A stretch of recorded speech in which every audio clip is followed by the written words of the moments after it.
News Avenue back with a bang. Igama uSizwe Plus iNews Avenue siza kwela bukhoma sila eMusic House sikulethela izindaba zishisa. Namhlanje sikuphathele uSipho Mbatha usigqemeza former Ukhozi FM presenter. Angikholwa ukuthi ngithi former. Yazi mfethu akujwayeleki. Akujwayeleki but yeah. Asibikelele Mr Mbatha. Mfethu ugrade kodwa. Hayi survive. I'm good. uNkulunkulu mkhulu. So lele siqhubekile nje. Lele siqhubekile zisha ngapha nangapha kodwa uNkulunkulu uthi nje phushani. Kunjalo. But kumnandi ukubona uphila healthy and sound Sipho kumnandi. Mfethu uNkulunkulu njengoba usho nje okwazi ukwenza ubukeke uyilento iyona because uma kade ushayekile ushaye izimo now that I'm a former you know abantu balindele ukubona uhlelo down but uNkulunkulu yena lo wakuphakamise afihla ihlazo lakho. Afihla ihlazo lakho ibeka kahle Sipho ikho kungafanele siqhelane kakhulu noNkulunkulu kodwa ungambizi njalo bese uxakekile. Yebo. Ithi noma kumnandi umbize you understand kodwa ngiyalazi ivese ngiphile ngalo Sipho yabo sewumfundi lapha engayo uthi ngizolishaya ngesizulu nangesingisi yabona uthi call upon me during the days of trouble I will deliver you and you will hallow me and uthi ngibize ngosuku lwenhlupheko ngiyakukhulula wena uyakungidubisa simple as that but asikake ngizobekela isikhundla esontweni. By the way but umfundisi it's yazi strange plus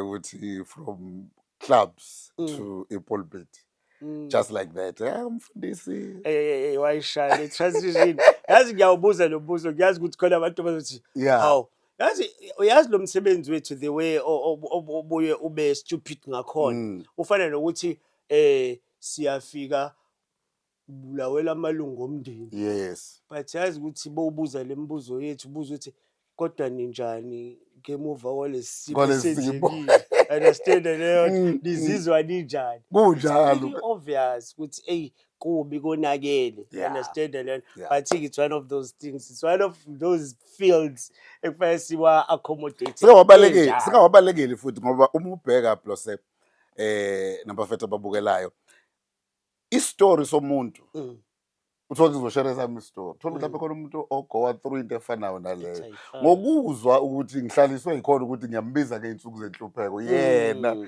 bese yangikhulula bese ngimdumisa ukulalela lezo story abanye abantu baphiliswa ukuzwa izitori zakho odlule kuzona ukuthi if yenzeka nakosizwe bengubani mina yayibona leyo so indlela yonke umuntu afana adlule indlela nje ufanele udlule kuyona ngiyakhumbula Sipho mina ngikhumbula kudala ke kusashawa ubumnandi yes uDJ Sigqemeza release ingoma zobumnandi ngifuna entertain leyo mfundisi yabo usuconfirmile wathi umfundisi ngifuna siqale ngayo wasuka lapho kwiqiqi and futhi ubugaqa bathi qiqi sekuthiwa hayibo uSipho usewumfundisi yazi leyo iqhamuke nami yangishoka ekhaya ngizalwa kulona vele background yakholwa oledi no le time elingakashoni beba umfundisi basezayoni kodwa yathi umfundisi akamzali umfundisi so mina ngayiphumela ngayizele eThekwini yavuleka inqondo yavulekela ke kodwa into enzezwe until ngirelease ama album njengobusho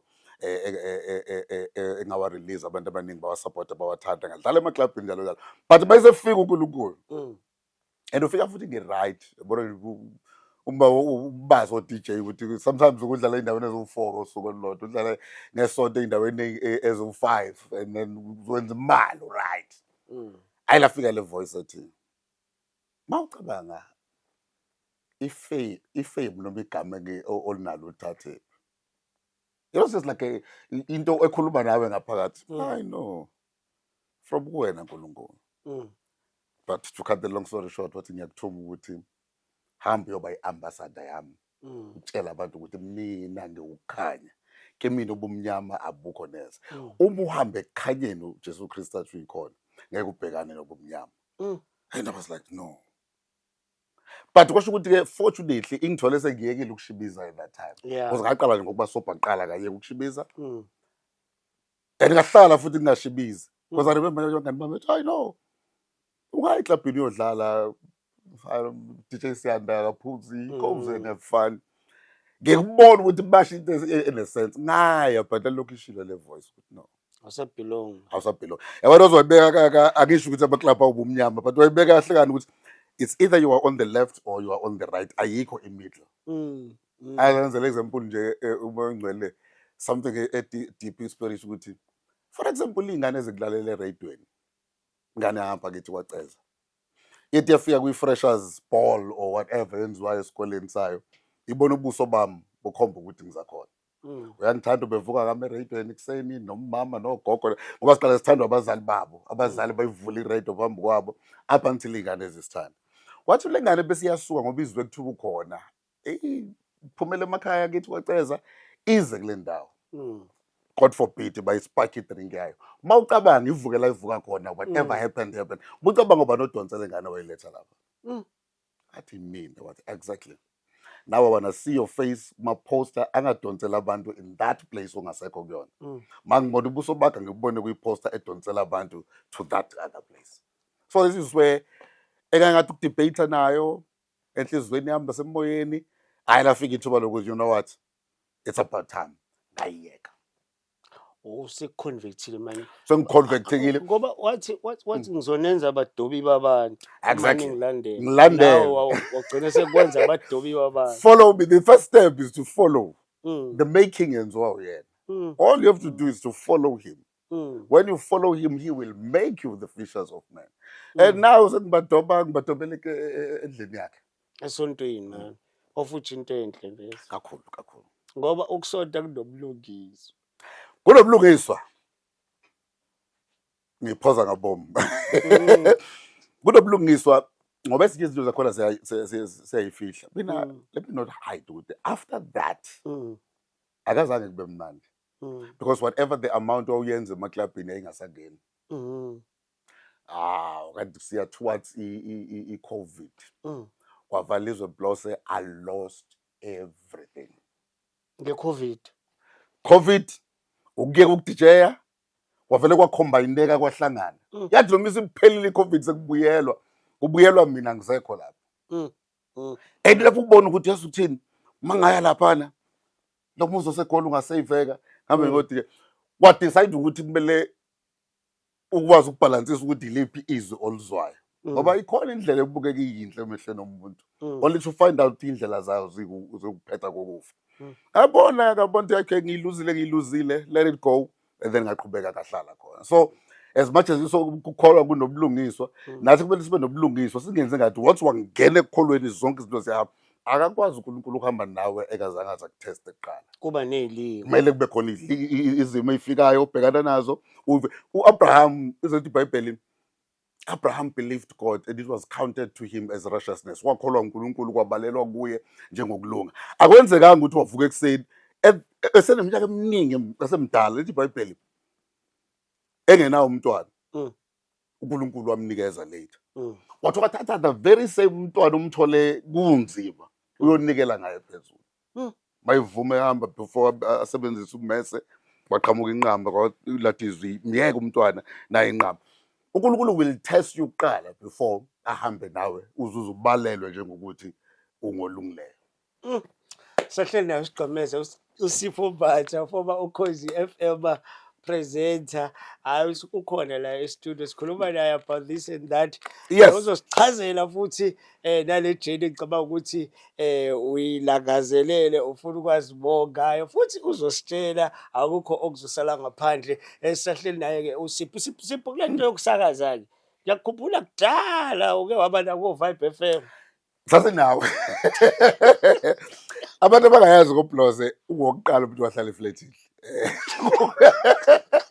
kuba jite la besibuye endaweni esebenza njengentatheli sizoqobelana kwipholo lakhe mina ngidlala lokushini lapha ndengezi sizolala but thanks man Blose to open your heart uzivulele because ama careers abantu afana osigqemeza ngaba baziwanga DJini kunenyaza kuyona into ofuna ukukhuluma ngayo the interview ayikho kawe kodwa khona izinto ongayinaka ezincanyana owazenza because ngiyakhumbula ukuthi one night ofele ngiyobuyela kwandengeza amatekisi aphelile imoto nganginawo nanemali ukuthi ngifake ihasi ungithatha ungise elokishini. Mm. Ngahamba ngalala ngavuka futhi ngaqhubeka ngayozama impilo. So ke siyamove kulokho bengithi nje angibonge. Yeah. Nje mbuzo ubuthini? I just push wela kona le mntu kwi-Vibe because now we-Vibe we were Yes. doing very well. Ngaqala kwi-Vibe FM, ngaqala kwi-Durban Youth Radio. Mm. I-radio yami nje ine-Durban Youth Radio, ine-Vibe FM, ibe ne-Voice of Vets, kwaze campus station ese-Vets eGoli, ibe ne-KNI, kwakuyikhonza nathi iGagas, not Yeah, iGagas ngiyakhumbula. FM, yes, yamaKristu. Bese kuzoba okay, ABC News Network, of which kwakuyi news channel, not news channel, I would say news network. Mm. Usasenza indaba for OP4 radio at that time, or Radio Alhoa, Classic FM, njalo njalo. So then kwasekuba Ukhozi. Yeah. So i-radio iyona nto engathi ngayenza kakhulu kunayo yonke into. 22 years. Ngekukhozi lulodwa. And musubala But okhosini futhi bowungena awungenanga Angingenanga as lokho. umuntu ozoshaya i-entertainment. Ungene njengomuntu wendaba. Futhi nakhona wendaba ngaqala ngestory ukuzwakala ivoice yami. Khona istory sesikhona and then kuba khona advert ekuthiwa kufuneka abadlali.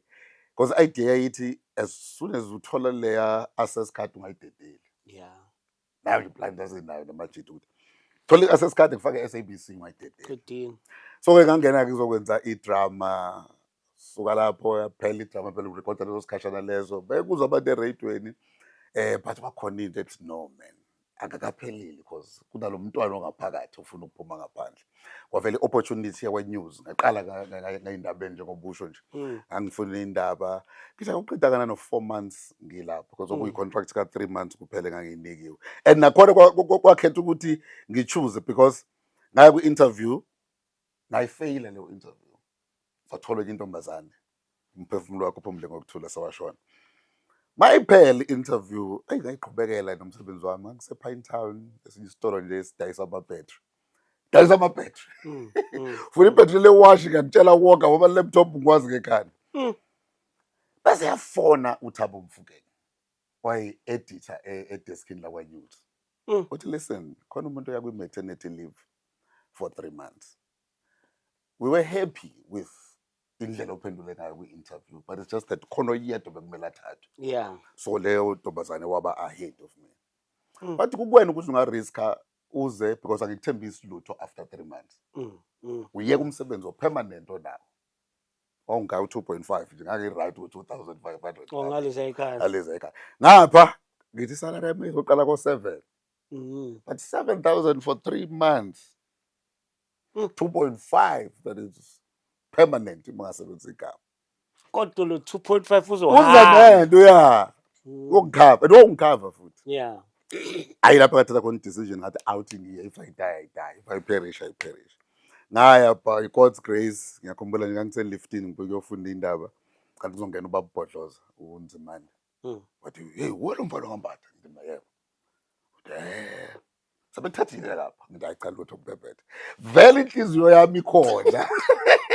Kosengezwala noLinda so you know Alex Mthiyane futhi umuntu owadlala indaba enkulu empilweni yami kwi-radio. Wathi yena ngasengimtshela kuyilift le sineminute elilodwa libika aze ayiyeka yakhuphuka e-second floor la e-office lakhe likhona. Athi noba kuneku 3 months after 3 months kuyaphela. Uthi ngoba ngiyangizwa noLinda. Ngoba uLinda athi mangena kuyena wangibukela kamnandi. Mr Magic, shout out to you.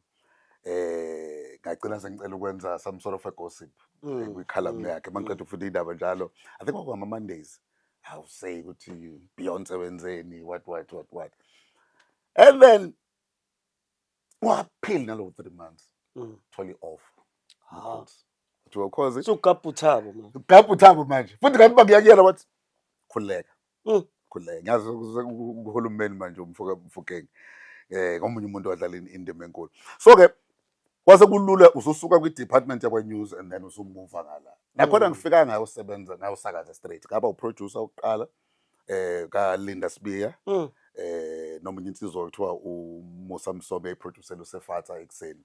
So this is where I started from producing get kusazoba mnandi kusengenzeka noma yini on weekends 9 to 12 one of the best shows umuntu akazenza and then ke ngaya emini 3 to 6 ngavela eGoli and enye yemlando engafanele izizicishe Ukhozi as much as lu number 1 in South Africa but based kuma language barriers eLimpopo le number 1 because abasizwa nakusizwe isiZulu same with eGoli ubheka iprovince lona yena number 1 I think lo number 5 at that time but we manage I think anginokuhambe nomrozo kweGoli we manage ukulisusa ku number 5 sizolibeka ku number 3 imali asuka nawo usakazela eGoli yes masakazela eGoli we were there when wonke ama campus akhona we were there when wonke ama malls akhona sasibiza ngama touchdown Fridays we will go ngama Fridays so sakaza khona lwaba visible lwabonakala Ukhozi eGoli oh nanemoto suyibhale nosigqemeza imoto ibhala uthi nje sigqemeza bovule imoto ibhala uthi nje sigqemeza sakwazi ukumova from position 5 to 3 I don't know ukuthi ubani manje that was one of the achievements esawathola ngokuyeGoli and then I breakfast show service khathami breakfast show ngabonga ngaya kuma talk shows angentambama na serve by popular demand bangibuyisa kwi breakfast show again even though inhliziyo yami ingasekho khona but ngabekezela up until my exit wayikhona lento ukuthi wawungasafuni no I can't say ngingasafundi per se ngingathi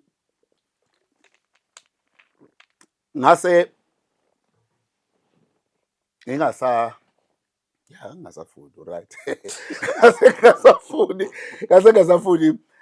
yabo lento ayi there apha amantombazana ngase ngiright you know why ngibuza because khona izinto ezihambisana nesimo sakho sangaleso sikhathi yes khona manje umfundisi yabona lento khona manje ufike uphumele ngaphandle amantombazana akithi angazi mina ngicabanga ukuthi kwaku-wrong nanokuthi bagcine kwi-breakfast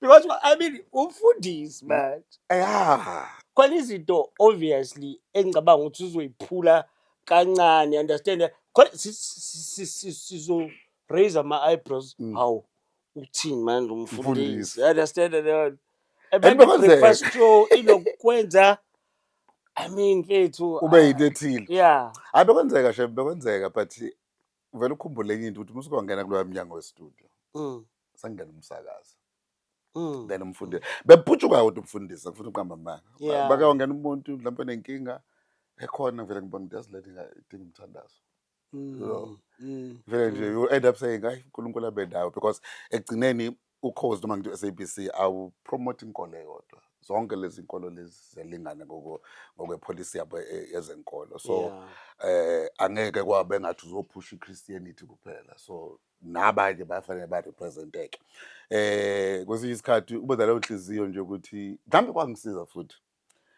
ukuze ngibuke ngathi ngumuntu owenza izinto ezinhle emphakathini ukusiza imphakathi ehluphekile ngangakuthola ukuphumula umuntu waKuNkulunkulu engena okhozini wakhuluma ngenkinga but I can see ukuthi mangapick up ucingo ngifonela uSizwe Plus engakwazi ukuyenza then angize ngilandelele kuproducer ecela ungiphi inamba kalomuntu esikhulume naye and then I will do that so somehow this bufundisi was working even though beku behind the scenes yeah no kuyazwakala so ijeni yakho ne radio Jenny am the radio thing yaphela ke ngalolu suku olukhulu lalo 2026 but omunye umuntu uzothi hey gathi awubanga happy kakhulu Sipho indaba wahluleka nangokuyibamba wahluleka hey wathi wayibona yakho Sipho izikhiphana my understandings on the radio you will correct me if I'm wrong yeah mina ngigcine kuma community or kwi community yes you understand niyazi bathi ukuthi njalo ngonyaka kuyezwe April njalo ngonyaka kuyezwe April renew ama contracts understand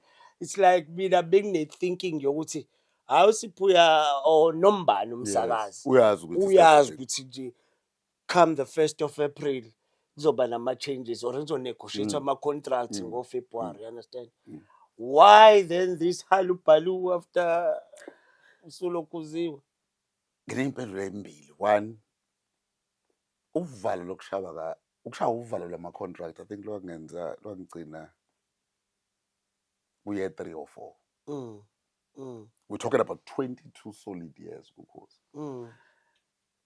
from the F5 based on i-record based iy'balo based kwi-revenue oyakhayo because ezinye izinto bafike bayibheke Yeah. babheke ukuthi iy'balo zakho ukulalelwa kwakho kungakanani baphinde bezobheka indaba yokuthi uyasenzela imali khona ama-clients nje athi ngiya ku-advertiser because kunosizwe laphaya Okay. then-ke mina ngangi-add i-impact-ke deliberately ukuthi ukusakaza kwami angingagcini ngokuthi ku-entertain but akube nalo mehluko engiqeda ukukhuluma ngawo. Yeah. Year 6, year 20, year 21, year 22, the only thing engiyelayo ukuyoza ukuthi bangimuva bangisa kusiphi slot. Oh, Not ukuthi kuthiwa lalela ke contract.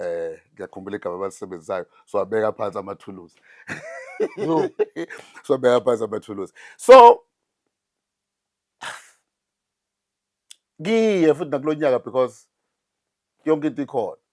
But sengibe nama-talks nabaphathi bokhozi before. Kusho ukuthi no, if isithuba selikhona sengakujabulela ukubuyela back kule slot sami santambama. Oh. Lokho kwakukliye bekwazi. So mangiya ke lapha bazokutshela ukuthi So manje wena uthini ngalo olenzayo uhlelo umshengu uthi naye wayengene ufuna ukuswapha nomshengu mhlawumbe yabona azokwenza azokwenza breakfast naye wayengene espacini esathi ngathi mina okwakunomuntu ya so ke ngithi ke hayi futhi into abazoyenza mhlawumbe bazongithatha ke bangibuyisele lapho nje ngokwesicelo sami. Yo angifuna ukuqamba amanga leyana yangishoka. At first kwakumele yenziwe in person. Bangiphume ngo-9. I'm waiting for them. Abekho bonke. And then somehow bathumele imessage u-administrator wethu e-office ukuthi siyayipostponela ikusasa but isizoba virtual kule nto yama-Teams. And I was like, oh, okay, basabala nokungibuka emehlweni. Wabona na waread. Yabo kwakhona into ekhona. But kodwa ngiyambonga uNkulunkulu ngoba akazange angivezele ukuthi uyavaya. So it was before nawe ngoba khona into ngathi noma mhlambe kwakuNkulunkulu wayekuvakashela nje because khona la I-video. owenza khona ivideo. Le video bethu uSipho ikhiphayo. yabona lapho sometimes the prophecy sebenza ungayinakile. I was joking. Kwakuyijoke leya. Joke. Ngoba ngikutshela ukuthi mina ngagcina lapha ngonyaka 4-5 ukusatshiswa ukuthi i-contract iphathele because ayikho into ongangixoshela yona noma ongeke urinye balisebenzisa igama lokuxosha onga-terminate i-contract for yona because if you need numbers I do have. You need listener revenue I do have. Ayibe bakuthi nje leyo video ngiqale ngayo kuthiwa nje iphathe kunibonga because unyaka wethu awupheli ngoDisemba kuzophela ngoMarch then qala unyaka omusha. Ngiyashoka ngithi ayiphathi yami ngiyavalisa kanti sekuyiyona ngempela. Sekuyiyona ngempela again ke ngiqamba manje ukuthi ngaprofeta ngakuba akazange ngize ngikubone kungokunye okwangishoka nakho. Then masiya kule bevele ngene over the lento le ku Teams bangibonge for the same story abajwayele ukusenza. Thank you so much for this year. Do you have anything ongathi ufuna ukisho? I know. Sebenze kahle. Here's my feedback enginayo. Hey, and then from there, boom. I remember the words kahle. Athi lo angamusho but nginabaphathi about 3 HR kube umnomzana uMthabela nomnomzana uCele. Avela athi no man siyabonga kakhulu sisebenzele kahle SABC but SABC is taking another route. Yeah. We are trying something different. Yabo ngicala umagama lawo esho. I didn't know. That train is never late. Any second from now. Uzol drop ibomb. Athi no ngicabanga ukuthi asiwabeka amathuluzi la. Yo. Ngathi yeah. I didn't know man, thank you so much. Ngiyakwazi mina ngikwazi ukubheka. Mhlawumbe ke kusangikhumbula wena.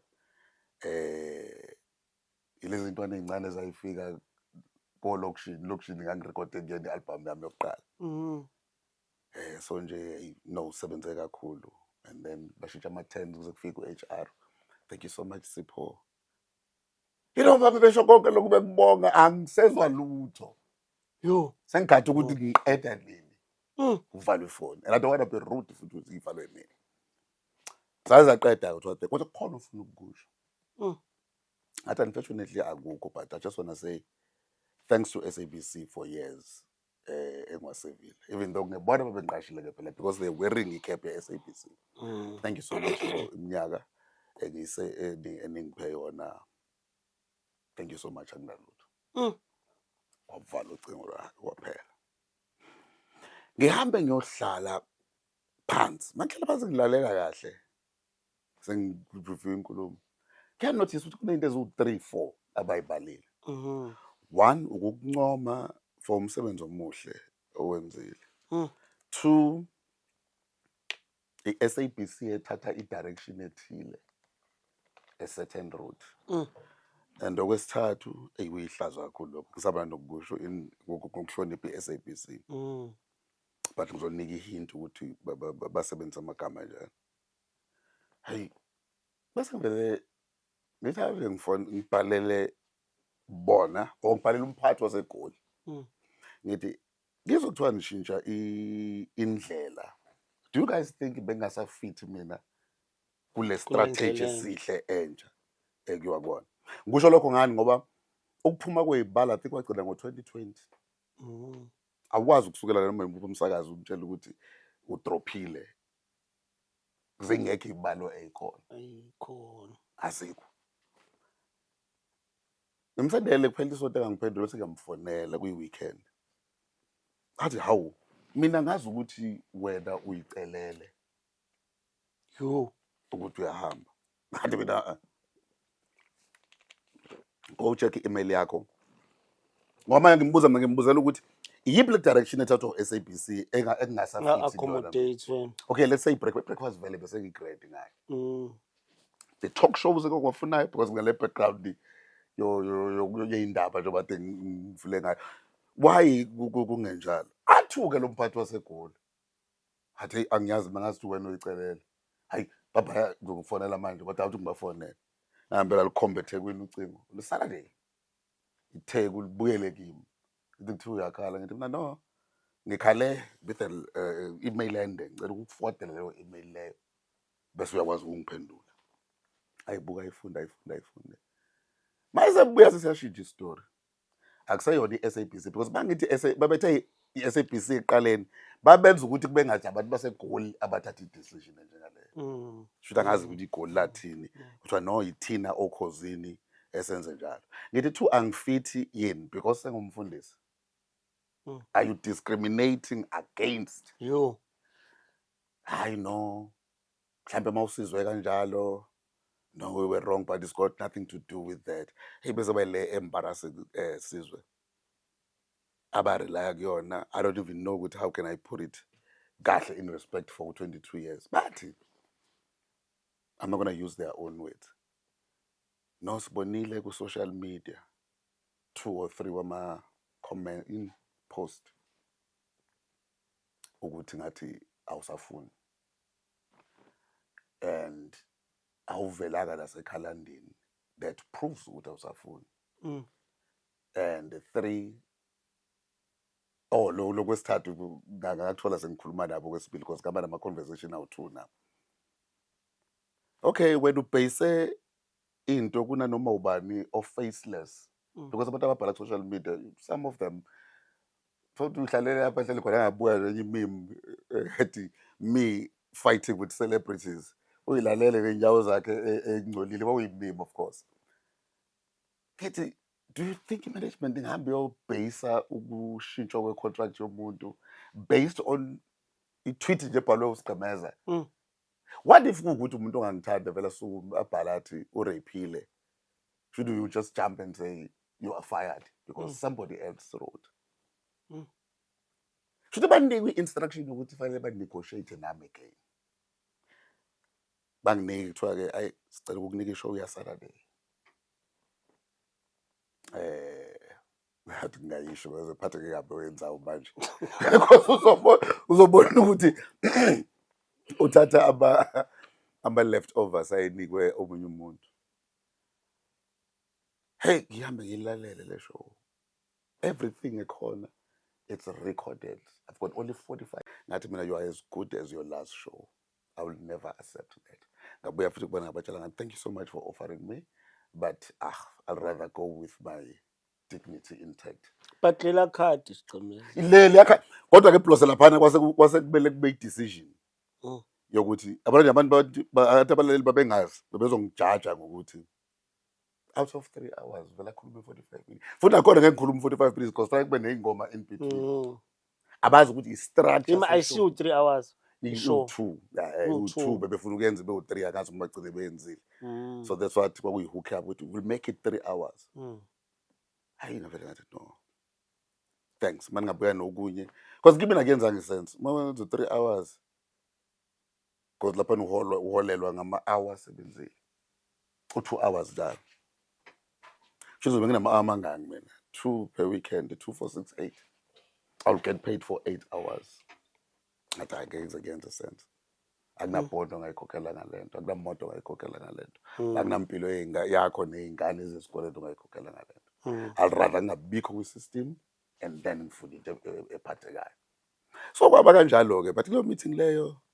But bongaphakathi Sipho, let's say mina into engilwelayo ileyo kuba ngaphakathi. Yeah. But bayakuvumela ukuthi wenze into zakho because ngine-assumption ukuthi boyi-freelance or getting paid according to the services nje warendarishile. Nayo-ke enye into because I questioned a lot of things. And the constitutionality ye contract nayo because there are some things ezingakhona. Angikhuluma into njengaleyo ukuthi besakhuluma ukuthi awuvelanga kwikhalenda ngithi mina there are so many things engazange ngenza ningikhokhele because bakuthi sisebenzisa indaba ukuthi mina nawe sine-contract esephepheni, we don't have a human contract yokuthi ungangicela ukuthi ngihambe siyicathulo eprimary ethile ngiyi-availe ngiyokwenza lokho for free. So manje le mpilo lefanele siphilisa nayo yokuthi siyathika ama-box kwase kuvele i-relationship yethu ngangeke isaba yinhle because ngakuquestiona lokuthi wathi omunye awubonakali ey'ntweni ze-stage ey'ningi ngathi ngibalele ukuthi iziphi but it's just that ayisaqhamuka engqondweni ngithi ayiqhamuki ngoba zikho. Wena niye eGoli niyokwenza i-back to school ngaye eGoli. I booked ngokwelami imali ehhotela kangalala ehhotela lapho ngezinye zey'nkinga zamacala past ekwase ngibafundile ukuthi yabona abantu bangasakufunda they will try nanoma yini plus nanoma yini ungathi uyafika ehhotela kuthiwa namakhamera kunentombazane ebonakele nakhona lapho ile hotela engikhuluma ngayo eMpumalanga province kwi-Calendar Drive. Mangifika Nelspruit, it was about 8 hours drive. Mangifika ngiqede ukusebenza sekumele ngibuyele emuva, then ngibashiya ngama-colleagues ba-right bonke ba-right bese ngiyavalelisa ngiyahamba because on Sunday Saturday kumele ngibe sepulpit ngishumayela on Sunday at 8. If ngalala ehhotela elonganeni ngangeke ngikhave because ama-hour engavumi kodwa sikushaya ngecala bathelani wasteful expenditure. Sikubhukela ihhotela wangalisebenzisa. Ase ngithi from now on I don't need any hotel lane, I don't need any car SABC. I will transport myself, I will accommodate myself because ngiyakubeka ngithi ngishiye yonke into, I came for free kule nto yenu. But mangalala mhlawumbe 10 minutes engangudinga ukuze kushaya u-8 o'clock sengisepulpit esontweni. Ngokungalali why ningangicharge kokugcolo lithi angeyikhokhela kwalethwa abantu from Johannesburg ama-auditors abatshela ngathi kudlalwe ngani kwanini. I think somebody or you manager onqena ukuthi eze azokhuluma nami ngifake icala uyena owenze njalo because ama-information nama-fact engiwabekayo ala ngeke ezeshintsha. So mase ngikhuluma kalokho ngithi ngimkhumbuza ngithi mina bengiseGoli uthi hayi yona kuphela engiyikhumbulayo ngathi because ayikho enye futhi. So nje even if bengifuna ukuprotect ikhadi bese kuvele kunaleyo animosity ekhona. That's what happened. But bathi we were watching another podcast. That's what they said awukho ekhalendeni ubungasafuni. And I was like, You take decisions on on what people wrote on X and any other thing ebhalwe show ama-podcast. Do you know ukuthi abantu abaningi bama-podcast bebefuna ukungena kulolu course, they couldn't. And then they started opening ama-podcast yabo. Do you think bazobhala kahle ngomuntu ovala ispace abasifunayo kwabona? Abatshela nabo bekufonela befuna i-interview, but never. Go to obani bangama-fan enu. They can give you interview, but not me. So that's what happened. Yo, hey, isijalo lesitero asibeke usigcebeza sikhuluma noSipho Mbatha sisahleli naye njengamanje la kwi-News Avenue. Ake sithathe nje ibreakanyana yamanzi siyishise kancane kabanzi le nkulumo yethu siyabuya. Hayi, sibuyile i-News Avenue. Ungakhohlwa usilandele emakhasini ezokuxhumana, usibheke laphana kwi-Facebook uzosithola, usibheke ku-Twitter uzosithola, usibheke ku-Instagram, usibheke kuyo yonke okuna ku-YouTube. Wenze sure ukuthi uyasubscribe, uyalike, uyakhomenta, engage us, sizo-engage back, we'll holla back. Senaye uSipho Mbatha, usigqemeza, Ukhozi FM. Kodwa sengithi Ukhozi FM owayekhozi FM before i-X. Bathi yazi Sipho, uyasichaza kamnandi isitori sakho noKhozi mfethu, yabona. Ayi, sinzima phothi silandeleka kamnandi ngathi ungabeka something leluhla kancane ulalele. And then manje Sipho, ngiyayibuza, so manje yonke lento oyichazayo ikwenze wabhitha against nje Ukhozi, wangafuna lutho Ukhozi because sikubonile esikhathini esiningi kwi-social media futhi ushito ey'ningi ezinye zisithusa sixakeke ukuthi kwenze njani. Ngicabanga ukuthi ayihetha kakhulu uthola ukuthi kuphuma into kwi-News Avenue ibisiyathathwa lento uzogalothilwa ngayo. Understand? Yeah, no, angisho ukuthi bekuyibhitha X ngempela. Into eyenzekile noma eyenzakalayo mawusene contract ne-SABC awuvumelekile ukuthi ungakhuluma ngezinto ey'thinta i-contract. Bayokusa kwi-department yakwa-communication eseGoli kube yona ephendulayo. So kule engakusho futhi nakubona ngasho ngathi one, kune-narrative egcwele umhlaba wonke ukuthi ngiyekile mina ngoba ngithe ngifuna ukuyoxila kwi-ministry. All of you guys know that that's not true. And futhi on top of that, ayikho statement ye-SABC esishilo ukuthi ngizoyeka because of that. Ngasho wathi hayi nongizolinda ngiserve until the last day. After last day, I will set the record straight. Then ngisho ukuthi this is actually what happened. Yima Sipho, the time usakaza uyazazi indaba uma nje so ungena kanjani emoyeni mfethu ngangena nje kulika ngoba abantu babecala babhithi. I think maybe iyona ndlela because ngangikwenza kube ijoke. I remember ngine-clip eyithi goodbye, bye. Ngiyakhumbula le. So it was just ukuvalelisa ukuthi 20. But utshengisa ukuba happy. Ngitshengisa ukukhululeka. Ngitshengisa ukukhululeka ngoba enye into ebengineshona nayo mina plus ukuthi ngathi Ukhozi ngiyoyeka uNkulunkulu engasafuni yena. So kwesinye isikhathi ungaze ubuka abantu ufuna ukubazonda ukuthi usizwe ungixoshile kanti mhlawumbe sekuyisikhathi bese sifike uNkulunkulu osebenzisele mphefumulo. Iyathi iBhayibheli lithi we wrestle not against flesh and blood, asibambene nenyama nagazi. Problem yami eyoba ngifuna ukuthi ngithi ngiyamzonda ubani uyena ongikhiphile. Ube yi-agent esetshenzisiwe either uNkulunkulu or by the devil, but ekugcineni ebengine-show ngakho ngenxa yobudlelwane engingabona uNkulunkulu bengeke ngikhiphe kuKhozi efesafuna ukuthi ngibe khona. Uma uthi usafunda ngazo kuthiwa next year ngibuyele or nakusasa ngibuyele because there is nothing, is anything too hard for the Lord. So manje ngase opportunity vele futhi ungabuyela. I'm not sure. No, sekusho uNkulunkulu.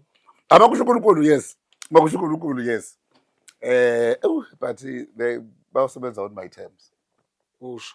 Sengaba ama-terms abo. Enye into ngiyayibona ngathi kuthanda ukuba nzima bowusebenzela uKhozi FM. Ngathi niyagxila kakhulu kuKhozi. Akukho ukuthi hey nangusigqebeza uyahamba kuKhozi FM, no. Bathi ngathi hey kwiKhaya FM, bathi bangase hey kwi-Metro FM, bathi manje why benabasakazi boKhozi ngathi ungena unamathele Unamathele. Ukhosini ungabisacabanga eminye imisakazo ngoba mningi yabona. I'm thinking of people like uSibu. Yes. uSibu uzoxoshwa mhlambe iThembisa FM or iYFM or Usephumile ingamxoshanga useyaphi. nje aphinde akwazi kodwa uzokhosini. Understand yena? Manje mhlawumbe ku-2000 ngenze example Glenn ngala kuyasho Basuka ngapha bethu. but mhlawumbe noLindo say example but after Yes. some years yabona Yes, yeah. ukuthi nange sengena kuyigagasi yabona kanti mhlambe phela I believe yayikhona neminye imisakazo like Yes. Metro like yo SAFM you understand leyo awuphendula lapho but Angeke ngibe neshow ngabaningi but kimina kulokhu ngithe ngibe nento nje ngeke ngi-apply kuma radio stations. Ngeyizathu ezimbili. One, bayangazi if ukuthi bangifuna bazifonela. akuyona impakama leyo. Maybe omunye ngayibuka kanjalo. Ake lento le plus independent ekuthenini uyazi ukuthi yini uyiphethe. Ngiyazi ukuthi uma bengathi kusasa siyakufuna then I will go. Even though kusazobe kuqaleke ngibulale ukuthi usigcabeza kokhozi because I still about 22 years mude kakhulu. Yeah. Mude kakhulu. Okwesibili nengisho ukuthi lapha ngenzeka ukuthi uNkulunkulu obesebenza. Ngirealize mase ngingasekho khona usubheka zonke izinto bekuthiwa uzenzile kuthiwa nenza amamiliyoni amangaka ngenyanga kulokho. With I've been making money for the SABC even though they were paying me. I appreciate that. But into bebeyithathile beyisebenzisa bekuyimina. Lo engisendayo namanje. So if ungathatha mina ngimse somewhere else. Ngakwazi ukwenza the very same amount. So ngeke ilinganeke phela. Ngaze nje ngayibona lo clip it's around ukuthi with the following uNkulunkulu asibusise ngayo we'll have plus minus more 1.7 to 2 million. Khona idesha engenawo 2 million. Njengasi. Bese ikhona la asinawo 2 million noma listeners. So I'm glad but was vibe isibone. Hayi vibe ka isakhalethi lapha. Usibone bani? Yeah, Vibe FM. Ngaya ke Vibe FM. Yeah. Yeah, so ngathi let me just try and ngizenzele okwami. Yeah. Even if ngakhe u10 rand kuleli sonto ngiyazi ukuthi kubhekene nami. Hence umuntu ke kunezinto eziningi ayiqalayo. I'm going to be launching something big ngo June 25. Kuya leso abantu bazozwa ngayo. Yazi ngifuna khona Sipho ukuthi njengoba Sipho engasekho kuKhozi. Manje ukuvuka kwakho bowuvuka ekuseni kwaphela angithi manje usu unemployed but awukho unemployable. Yes, nayo nginkinga. The good part ukuthi awukho unemployable. Siyakubongela kalapho. So uvuka wenzani? Bethi mawuvuka nje ngoba phela usuku lude mfethu. Lude and umzimba ubusujwayele ukuvuka ngawo ubusenayo leyo nto ukuthi 3 AM. Awutholi nje ubamba all four road ekuseni. Hey, khona ilanga ngazi kangiyapi ngayithiwa sekuzojika egate hawu. Futhi kwakuthi ababa ngithi ingqondo isiyazi kuya ubamba lomgwaqo. Yo, Uya la. yeah. Ngasho ngathi bona lento ibisingenile. Hayi no man decision nje kuyileyo plus ukuthi hayi. Let's give other people a chance kwezinye iteshi. Umuntu azoqala into yakhe. Do you listen to station? Angazi. Angazi. Even the breakfast. So lokho ngagcina ngelanga lokugcina mhla 31 March. Is it? But ukuthi ayobhitha lawo. But khona le ntwana ekuthiwa uVJ. And iyagijima la. Akaze ngizwe yasi. Give him a chance. Akaze ngizwe. Okay, ngizokurefera kwababili. Awulalele athi kuthiwa uSebi. We-Metro FM. That's my boy. Hey, khona lento ayishayayo la esethi hear me out best. That's my boy. Umlalele le ntwana yabo. That's my boy. But wamiyeke kuvi yabo. He's one of our own. Phela uma sekuze He's one of our own. uma sekulaleleke ukhozi. Uma sekulaleleke. Bese sekubohlile. Cha ngoba nje phela ngabe ngihamba manje. Bengihleka kulento engiyilontshayo ngifuna i-quotation kulona ukhozi. Yeah. Ngifuna uku-advertise. Namanje angayithola. Is it? Namanje angayithola. But for sure bazokulungisela. Phela it's Phela business. that's what nami leyo engiwarishayo ukuthi hawu kanti sikuphi manje la. Ngoba phela Mhlawumbe ngiyi-client. ngama-delays. Mhlawumbe ama-delays Yeah, let's hope yeah, so. yeah, Kodwa mhla 25 soon. Yini lo yilontsha? Let's break it here. Yeah. Yabo? Siyibreaka la. Use avenue. No, ngizoqhubeka ngenze the very same thing ebengiyenza. But now digitally. Njengoba nenze nje nami kanje. Oh, okay. Yeah, so abantu bengalindela lokho. Like this thing ngibone noSizwe, ngibona uSizwe Dlomo yeah. Yes. Yo sophisticated studios. Now I'm going for that. That direction I'm man. going for that direction. Manje ungitshele uzobe shuthi umsakazo or I break it down. Akuzukuba umsakazo ophelele noma ngeke ngiveze information eningi. Because umsakazo ngeke ucabanga but ngayibuka eminye ke yabakhona. Nanokuthi umsakazo ngenze isibonelo ngestory. Makuthi istory singo-10. Kumele uhlale uzolinda u-10 kube umsakazo okudlalela wona. But mangifuna ukuzwa le interview I just go to News Avenue. Yeah. Same time. Yeah. Ngikwazi ukuyibona. So I'll rather have izinto enjengalezo but ezingacontrolwa isikhathi sokuthi somebody has to press play SABC for me ukuthi ngizwe emotweni yami ukuthi kwenzakalani. So that's why it will just have i-content yethu sifake kuma-social sifake ku-YouTube so that each and every noma yiliphi second rather ofuna ngayo ukuyithola i-content uzoyithola. And the idea is we'll go for one later ngeke ngayenza na even as a-SABC yokusiza abantu engikhulume ngayo. We'll be continuing with ukusiza abantu. We will be getting kune-interview engifikele engqondweni wangikhuluma. We're getting interviews.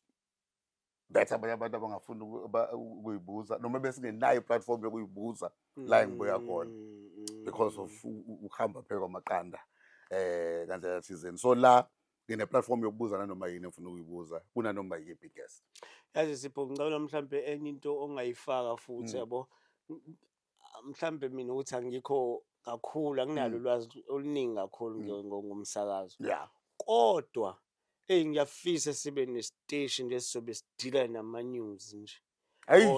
Indaba nje esifana nani?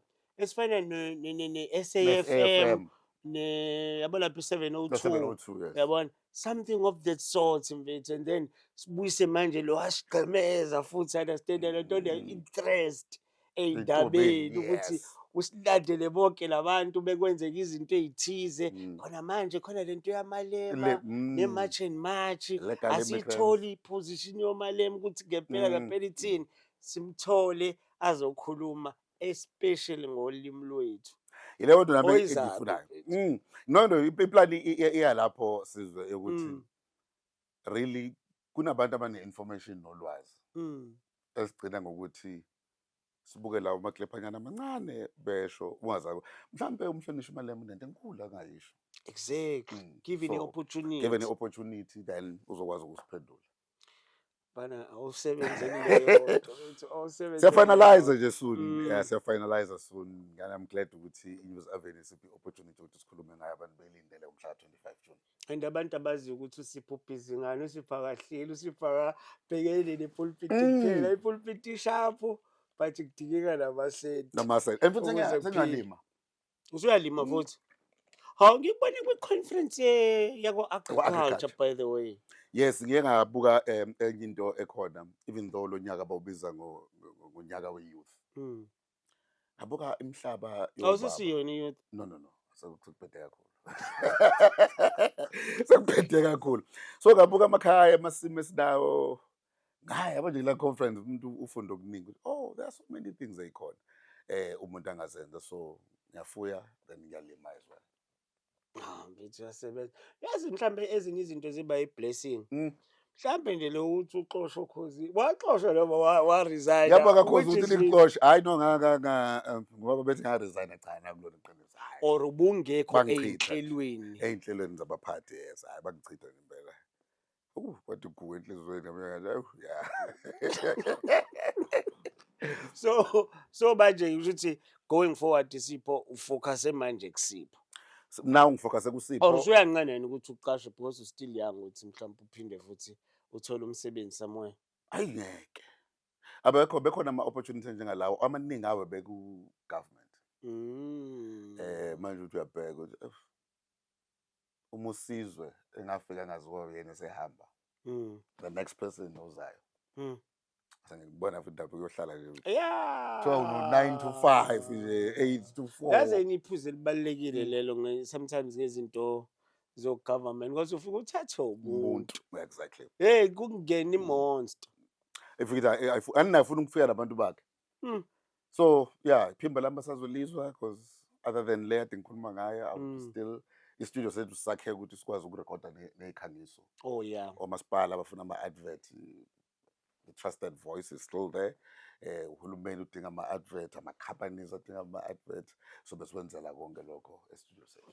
I understand that besisikhathele ukuyifunela ama-adverts. Uyabona-ke. Usipho ne-experience nama-adverts. Ngiyakhumbula Sipho la kwi-Vibe. Kwi-Vibe yes. Wawuhlanganisa iy'ntambo lezi zinto lezi before wena bongaba yi-technical producer into entswemu. Ileyo nto yabona nje kulokhu as much as bikhona igeke awuphi hands on. No mina eziningi ngiyazazi.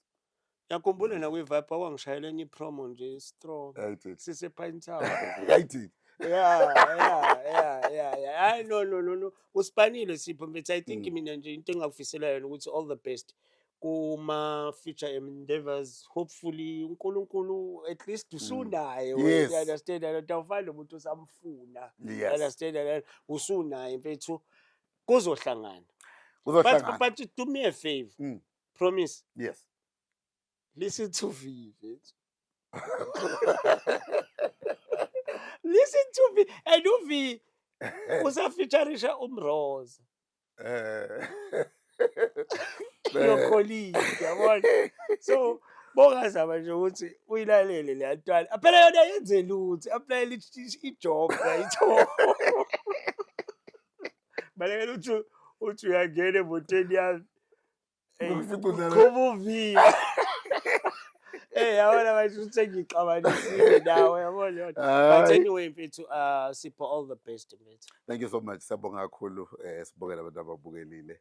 Sizohlangana enkundleni zokuxhumana mhlawumbe bazohlangana sebabhizinisini because umuntu uvuke wayibutha wena. I'm sure sebephelile laba abantu abambuka kuthi uyena. Yeah. Bafuna ukudabukela. Nayo phela into ke namanje. No, abazi ukuthi strong. I no. Uyaphush. Strong and strong. With or without. With or without. Life continues. Khona ivesi nje hlele enhlisweni. Yilo. Lithi. Ngizosho ngesilungu nangezi. Yeah. 2 Corinthians chapter 4 verse 17 and 18. Uthi for our light affliction is yet for a moment. It worketh for us a far more exceeding and eternal weight of glory. While we look not at the things that are seen, but at the things that are not seen. For the things that are seen, they are temporal. But the things that are not seen are eternal. uNkulunkulu kubiza lokho ngosizo lolulala khona lokho kuphelelwa umsebenzi khona lokho ukugula khona lokho kubhekene nakho uthi usizo lolulana kodwa kunalokho lusebenzela isisindo senkazimulo emile phakathi thina singasafocus ezintweni ezibonakalayo kodwa ezintweni ezingabonakali ngoba ukubonakalayo ku temporal but lokho kungabonakali ku eternal ukugula ngakubona kukhona it's temporal but life in abundance athi ngizile ukuthi nibe nokuphila nibe nakho ukuchichime that is eternal. So ezinye izinto ezikhona zithi mayifika nje vele wazi ukuthi okay this is what I see. What I see is temporal. Kuyadlula ayikho into engenayo expiring date. Even whatever you're going through right now, ngisho umuntu obuya kuleso simo leso kuyadlula it's temporal. Hebrews 11:3 as through faith we understand that the world was framed by the word of God. So the things that appear were not made from things that do appear. Ngokukholwa siqonda ukuthi konke okukhona kwadalwa ngezwi laNkulunkulu. Bese kuthi konke sikubona ngamehlo akuveli kokubonakala ngamehlo. Ngabazonda abantu abakwenzile because lokho kubonayo kwenzekile kuvela somewhere khona lapho kumanufacture khona kwamanufacture endaweni engabonakali. Rather go in the realm of the spirit la ukwakheke khona. Once you correct it in the realm of the spirit izocorrecteka futhi la in the physical. So ngalelo ngithi hayi ngizongimlalela uthi ngilalela bani. V. Okay. Vimthembu. Awumlaleli umlaleli yazi ngeke imlaleli nami basipha umkhonzelo kusiphongo mfethu Zokhonzela kusiphongo mfethu. umbona unyusa isingili soloka axoshwa nje azangifonele Awumcheck mfethu. Hey namba ngibacheck abafethu esaxoshwa labo. kathi bangaki Sewu12. enaxoshwa obabale mfethu Njengoba sakhumbula mina u-Ayanda Msolo. Cabanga u-Ayanda Msolo webhakede. uAyanda imuphi lo wokhalo wathothotha Ngwenya. naye wayengabuya focus kakhulu okhalweni nayo yonke into sixakwe yitraffic ngiyadlala noqhubeka Ingwenya uthi intambo ka-Elvobe vele okhalweni. elbow vele okhalweni ngayishayi off road Siqemeza u-Ayanda Msweli, Lucky Nkosi, Siphongo, Mhlosibisi. onyamkhumbule wesports Mhlosibisi wesports. waflopha kanjani yena Ungadinga ukuflopa la. oh ngiyadlala with the sports I mean Umhlo. yazi umhlo ngikhumbuzana yena nombuli kodwa umbuli wePirates Oh yes. bese ibuka kanje well Mfethu hayi ebuhlungu le nto ambuli. into zakhona ethi Uhlengiwe Khumalo producer From radio 2000, 2000 years. Wezokhosina vele waye. oh akasekho lasesi Abuyanga. okay And then bewubani bemanqoba Mazibuko technical producer naye. Umfundisi uSimelane Longsana ngomunye wabo. Ngathi siyakhohla le2 enye khona but nje le 11. ah no ngeke understand yeah but hayi but for sure bazoba brand mfethu yabo King's Fiso. Ish. hey DJ Legend. Aish yeah. But it's painful ukuthi ngeke usaba namali athi ngibuka nje kwenziwa khona bebe comment ngakho ukuthi Wilson Pinkosi celebrate 40 years and sikhuluma ngabantu manje ngama legends because mancane amathuba because once baqala aba 22 I must let them go angazi ngasala ucabanga la ukuthi why babadedela bengakabi ngaba legend ukuphelele. hey Thank you. hey liyasabisa igama lithi legend yeah sijampile liyasabisa kwa legend one more time sijampile manje ungakhohlwa usilandele einkundleni zokuxhumana wenza isiqiniseko sokuthi uyasilandela and do this favor man tell your friends about the news avenue. Don't you dare do what I wouldn't do. If you do it, please take pictures. Out.